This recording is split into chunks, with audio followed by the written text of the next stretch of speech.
we had a few nights off, so I was at home, and I caught up on all my housewives.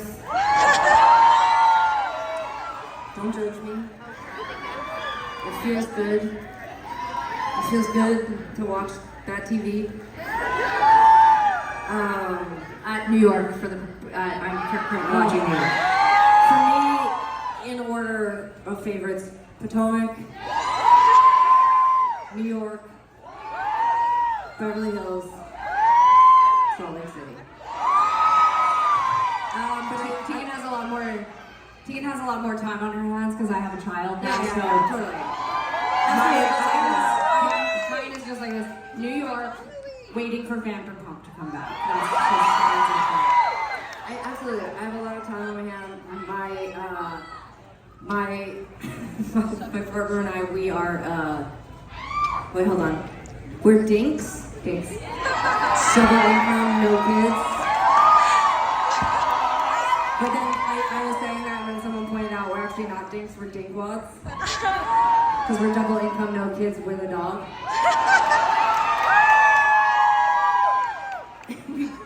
Since our dog was a puppy, we've watched all this like shitty television and she's never had a reaction to it. The only two things she's ever barked at on the television was a scene during Band and Brothers when things were exploding, and then one time when I was watching a Chelsea Handler comedy special, she woke up and she stood up out of a dead sleep on the couch. She's a German Shepherd Border Collie. She stood up and stared into Chelsea Handler's eyes and she was like, you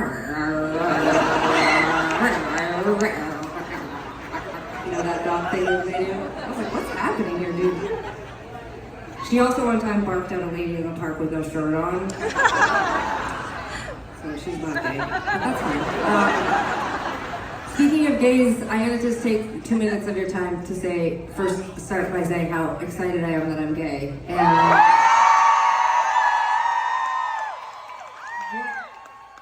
how sorry I am, truly, and I'm not just being a little shit. I'm so sad for everyone who's not. It's like, I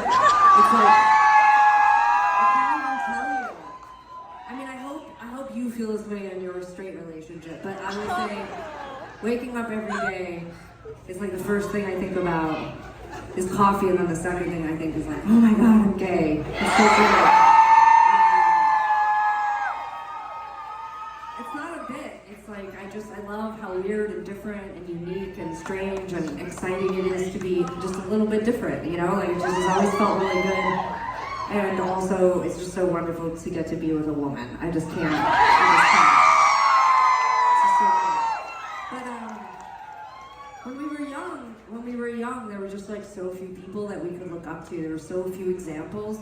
For the longest time, I didn't talk about marriage or kids or what my life would look like because I just like literally had no idea what it would look like because I knew it wasn't going to look like what I saw all the time, and so I just kind of stayed quiet about it.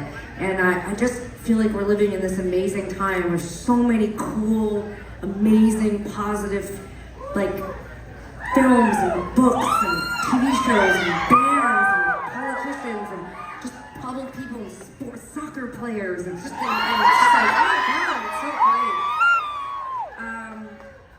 But our band has always sort of been like this place that I hoped that people could come and see a Tegan and Sara show and feel safe and secure and feel like they could come and they could be themselves, no matter how. And one of the biggest gifts that we've gotten from being in a band is the opportunity to start a foundation called the Tegan and Sara Foundation and raise money for LGBTQ people. And we've raised over $1 million, which has been really hard, actually. I'm shocked that people don't want to give you money. But we do all these amazing things. We have all these amazing programs. I'm not going to belabor it. I'm not going to go on too much about it. All I'm going to say is that when we tour around the world, we go to many places where it's still not okay to be gay. It's still not okay to be trans. We still go to places where LGBTQ people aren't considered equal citizens. I just want to say tonight to anybody who's here who still doesn't feel good about who they are, doesn't feel supported, that I think you're amazing. I think you're wonderful and special. I think that the way you came onto this planet is exactly the way you're supposed to be. And there's still so much to do. And I do want to say, like, you know, it breaks my heart. A lot of the stuff that's been happening lately, you know, the attacks on young people, especially in the LGBTQ community. I can't think of anything that a young person who's going through, I mean, it's so fucking hard to be young, especially when you're a teenager and there's hormones. It's like, it's just fucking tough. And the absolute insane lunacy of these people in government and others adjacent obsessing over young people and what they have access to is just, it absolutely disgusts me. It makes me so sad.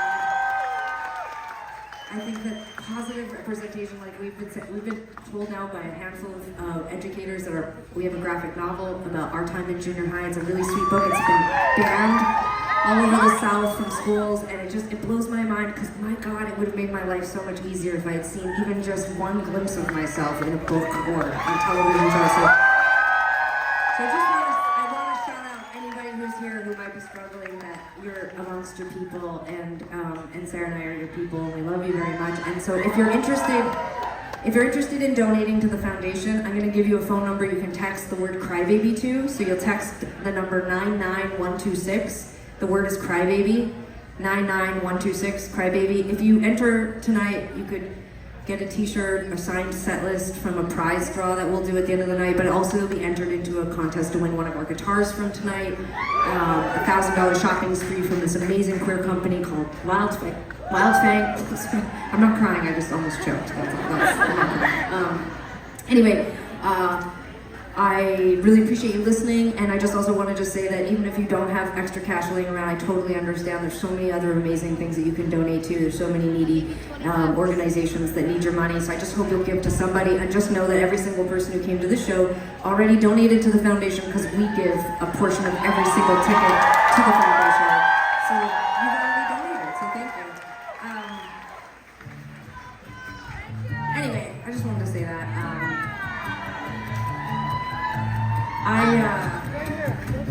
When Sarah and I were 5, we had really long hair down to our waist, and we cried and complained every single morning. And when my parents got divorced, my mom was so tired of hearing us complain about our hair that she took us to the hairdresser, and we pointed to a photo of a boy, and we were like, we want that hair. We cut all our hair off, basically the haircut I have now, but a little bit more mulleted. And my mom said that she'd never seen us look happier in the 5 years that we've been on the planet, that we were just puffed up and so proud of ourselves in our short hair. We were puffed up. And anyway, I